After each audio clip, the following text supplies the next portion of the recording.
Um dos principais desafios quando você começa a estudar regularmente é lidar com a oscilação de motivação. Motivação é uma palavra que vem do motivus, do latim, que significa movimento. Junto com o sufixo ação, refere-se ao ato que movimenta você a agir. Né? Então, essa motivação ela não é constante. Né? E essa motivação oscila, nós somos seres humanos imperfeitos, logo é muito comum que você não acorde todos os seus dias com motivação 100% ali para começar os seus objetivos. Por isso, você tem que recorrer a métodos para contornar esse processo, que é evitar que você estude somente quando está motivado. Por isso, no vídeo de hoje, eu quero te passar algumas dicas que eu uso para poder contornar esse efeito da oscilação de motivação. Olá, mais tecnologia, sejam bem-vindos a mais um vídeo do perfil Pedro Souza, cara. Fique sem conta tudo sobre programação, tecnologia e afins. Bem, pessoal, no vídeo de hoje é um pedido, o vídeo de hoje, depois do meu vídeo passado, que é 6 horas estudando como programador sênior, vai estar aqui no meu canal para você quiser assistir também. Apareceram alguns comentários ali referente a estudar sem motivação, né? Então esse é mais um vídeo sem roteiro, vou estar falando somente as coisas da minha cabeça aqui, então sinta-se livre para comentar e deixar a sua opinião no final desse vídeo. A motivação, como eu já falei anteriormente, ela é tudo aquilo que movimenta você a agir, seja em resultado de algo benéfico ou maléfico. Então é muito comum que as pessoas tenham esse problema com motivação, principalmente nos dias atuais, né? Considerando que praticamente todo o nosso ambiente hoje ele é construído para tirar a sua motivação, né? As redes sociais com alto engajamento, com alta ingestão de dopamina, o trabalho muito desgastante, as condições financeiras do país, de certa forma, sempre colocando você para baixo. Então, o nosso ambiente como um todo, ele favorece, quer dizer, desfavorece você a ter uma motivação, você chegar em casa e estudar, né? Só que a motivação, se você primeiramente depende dela, ela vai te deixar na mão, né? Isso é um fato, né? É uma das coisas mais assim maléficas que eu posso recomendar para alguém é ficar o dia inteiro preso em vídeo motivacional, porque aquilo vai te dar um pico de motivação de dopamina ali muito rápido. Depois de um tempo você não vai ter mais ali aquele incentivo e logo vai desmotivar, vai deixar as coisas sem completar. E você vai sempre esperar a próxima dose, como se fosse literalmente um drogado mesmo. Você vira uma pessoa drogada. Eu já fui assim. Né? Eu já fui muito esse tipo de pessoa que assistia vídeo motivacional, assistia vídeo de rotina, esse tipo de coisa, para se motivar, para começar a estudar, começar a trabalhar. E quando chegava ao ponto realmente do vamos ver, né? Durava ali um período de foco de no máximo 10 minutos e depois eu já perdi a consideração, tá? Então assim, você precisa de algo mais para conseguir estudar mesmo desmotivado, né? Eu acho que uma forma de começar isso seria dizer que encontre o seu motivo, tá?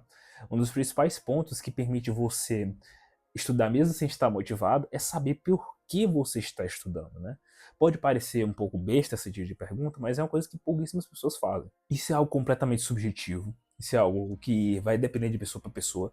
Tem gente que vai estudar por causa da condição financeira, tem gente que vai estudar por causa de alguns fatores externos, e, enfim. O que eu mais percebo, normalmente, é que pessoas que estudam muito, que têm um hábito, né, são excelentes no que fazem, né, hábito da excelência, elas têm uma característica que é o seguinte: elas quase sempre têm atrelado aquela excelência a um processo traumático. Tá? Não estou falando que você tem que procurar trauma para sua vida, não é isso que eu estou falando, mas assim, o efeito que é o seguinte: o trauma ele permite você observar a sua vida com mais clareza, porque assim, o trauma ele é um processo que ele vai acontecer, né, e você vai querer evitar aquilo. Né? E quando você quer evitar aquilo, o que você faz? Você começa a tomar medidas contrárias àquele evento. Né? Algumas pessoas têm relações com condição financeira, viveram em condições financeiras horríveis. Um desses que eu levo como exemplo é o Enéas Carneiro. O Enéas Carneiro veio de uma condição de vida muito ruim, né? Logo, a motivação que ele tinha era sair daquele ambiente e ajudar aquelas pessoas. Então, esse é o motivo dele. Né? Então, assim, todo mundo vai ter um motivo. Você precisa procurar o seu, um que seja forte o suficiente para mover você à frente, né? Começando um pouco desse exercício, vou explicar um pouco qual é o meu motivo, né? Uma das coisas que mais me chateava quando eu era mais novo era porque as pessoas nunca me enxergavam de verdade, entende? É um dos principais pontos, né? O que eu quero dizer com isso? Todas as vezes que chegava ao ponto de eu ter que me provar, as pessoas nunca olhavam de fato para mim. Elas sempre olharam, na verdade, para o que eu representava, né? De onde eu vim, em qual condição financeira eu nasci, de quem eu era filho. Então, Quando eu fui crescendo, quando você é jovem, você não entende isso, você não enxerga as coisas com muita facilidade. Mas quando eu tinha, de certa forma, uma dedução mais aguçada devido a grandes atos de estudo de filosofia, eu tive essa elucidação quando eu era mais jovem. Isso me causava muita frustração, porque as pessoas me julgavam antes de me conhecer. Né? Então, eu mal chegava nos lugares, as pessoas nem perguntavam meu nome, já me julgavam por inteiro, antes de sequer eu abrir minha boca. Então, isso para mim me causou muito problema, né? Muito processo traumático, era muito chateante você fazer as coisas, porque você nunca tem essa oportunidade de mostrar quem você é. As pessoas sempre criam um estereótipo de você, né? Então, eu cresci com essa sensação durante muitos anos, e assim, o meu objetivo de vida, quando eu passo a partir desse momento, meu objetivo de estudo era eu tornar a minha habilidade algo singular, ao ponto que esses eventos adversos na minha vida virem só borrões. Né? E o que eu quero dizer com isso? Chegar a um ponto de habilidade que as pessoas não contestem mais quem você é ou de onde você vem. O objetivo é literalmente a sua habilidade. Tá? Chega a um ponto que a sua habilidade fica tão boa que fica inegociável não contratar ou ter contato com você. É isso. Esse é o meu objetivo. É o meu objetivo de estudar todos os dias. Contrapor todas as adversidades. Então, esse é o meu objetivo. O segundo plano para você aumentar seu rendimento no estudo, mesmo sem motivação, é eliminar as decisões, tá? Então, o que eu quero dizer como eliminar as decisões? Você tem que ter um plano concreto para as coisas, tá? Saber o que você vai estudar, quando vai estudar e por quanto tempo, tá? Um dos principais problemas que a gente tem no mundo corporativo são os trade-offs. Os trade-offs, às vezes, eles levam mais tempo para ser resolvidos do que necessariamente a solução em si. Né? Então, o que são os trade-offs? São momentos de bifurcação de opiniões, né? Em que você tem várias opções de opinião para seguir e que uma delas vai convergir para o caminho certo. Então, às vezes, decidir esses caminhos leva mais tempo do que produzir a solução em si. Por quê? Porque o cérebro tem uma tendência a lidar muito mal com indecisão. Tá? Então, assim, todas as vezes que você tem indecisões em certos pontos da sua vida, você vai ter momentos que seu cérebro gasta muita energia. E o cérebro, nós sabemos melhor do que ninguém, que ele é alguém preguiçoso. Né? O cérebro, ele procura sempre economizar energia. Tá? E quando você encontra esses trade-offs, né, é muito comum que o seu cérebro comece a ver que ele vai dar muito trabalho de decidir. O que ele faz? Ele prefere se abster. Então, daí vem a preguiça, falta de motivação, distração, vem tudo disso.